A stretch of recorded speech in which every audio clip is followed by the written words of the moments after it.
কলেজের আইটিআই কলেজের সেকেন্ড বর্ষের ছাত্র পিটার। আজকের আমি লেদ মেশিনের কিছু অপারেশন বা কিছু পার্টস নিয়ে কথা বলবো। প্রথম আমরা জানবো লেদ মেশিনের কী কী পার্টস আছে বা কী কী কী যাই হোক, প্রথম হেড স্টপ, এখানে গিয়ার অপারেশনের জন্য এটা করা, ঠিক আছে। এখানে কয়েক রকম গিয়ার আছে, যেগুলো স্পিড কন্ট্রোলের জন্য। হ্যাঁ, তারপরে আমাকে বললে ফেল স্টপ, এটা হচ্ছে ডেড সেন্টার, এটা জবটাকে মুভমেন্ট করার জন্য সুবিধাতে রাখা হয়েছে। হ্যাঁ, এটাকে ক্যারেজ, এটাকে লিড স্ক্রুর উপর ঘুরিয়ে জবটাকে কাটিংয়ের সুবিধার্থে ব্যবহার করা হয়। এটা ক্রস লাইট, এটা কম্পাউন্ড বেস, এটা টুল পোস্ট। হ্যাঁ, তারপরে এখানে টুল পোস্টে টুল কাটিং টুলসের হোল্ডার, এটা এটা টুল কাটিং।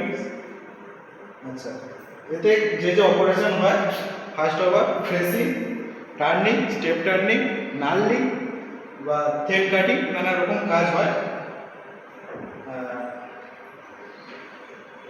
এইটুকুই।